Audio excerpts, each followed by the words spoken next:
I got to be honest, man. Yesterday was pretty depressing. Very just yesterday was an incredibly sad day. And not because of some tribalist or partisan, desire to see my guy or my side win. It's not about that at all. I really, really, really do truly believe that if you have even an ounce of common sense left and you actually read the actual facts of what is really actually happening, then there's no possible way you can support what happened in New York City yesterday. I mean, it's literally a town that has crazy people wreaking havoc in McDonald's with machetes. The subways are so dangerous that the National Guard has got to patrol them.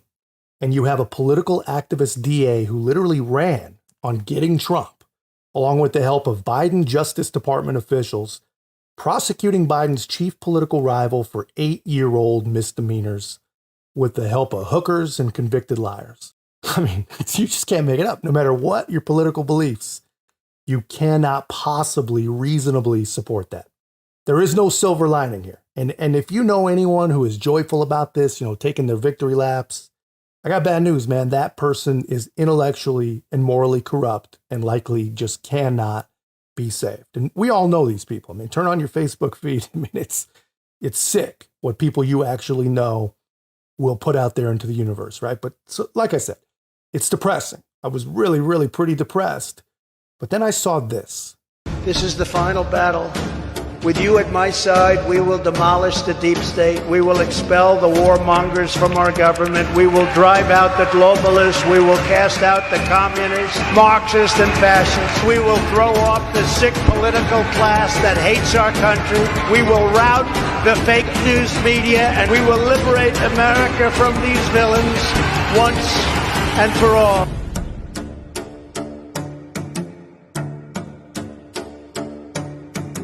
Yeah, I mean, now the left is going to tell you, the same garbage they always say. Yeah, go send money to your cult leader. He's broke. Go pay for his legal fees for him.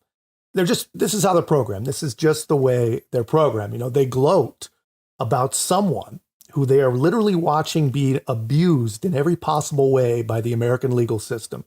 They gloat about that person having to pay legal fees. I mean, these people, like I said, these people are intellectually broken. And if you hear that message, when Donald Trump said we will cast out the communists, the Marxists, the fascists that hate our country, he's talking about them and the puppet politicians that these people support. So of course they hate the man. They have no choice. They are directed to hate the guy. He's a threat. I mean, he's literally the only thing that has ever threatened their power. And thankfully, it's not just an ad. I mean, the guy, he gave his own closing argument this morning, spoke for an hour. Something I think even the most insane among us has got to recognize, got to admit that Joe Biden could never, ever do that. The whole hour was great, but this in particular was what really, really stuck with me. It's a very sad thing that's happening in our country, and it's a thing that I'm honored. In a way, I'm honored. It's not that it's pleasant. It's very bad for family. It's very bad for friends and businesses. But I'm honored to be involved in it because somebody has to do it, and I might as well keep going and be the one.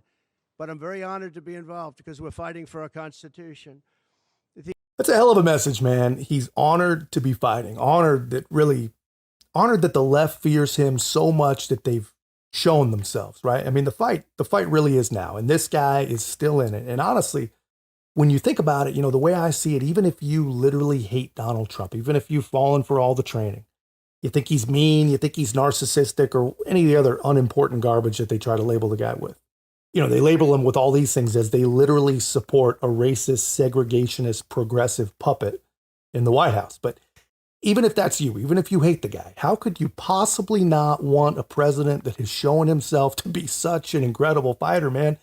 They have come for the guy for a decade.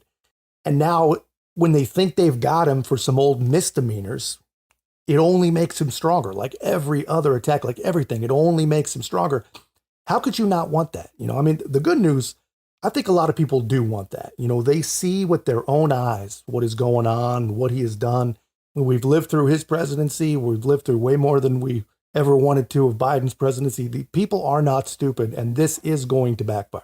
Well, if my phone and the text messages I'm receiving are any indication, every Republican in the country is madder than a wet hen. I mean, people who are decidedly non-MAGA, not Trump fans, are blowing up tonight saying this case never should have been brought. This is ridiculous charges. It was egregious use of the criminal justice system. And I mean, I'm hearing people say, I had no intention of voting for Donald Trump, and now I am. And then if you ask the Trump campaign what's happening, you know, they literally broke their online donation portal because people were rushing to the internet to give them money in the minutes after the verdict. So I think there's a real chance here.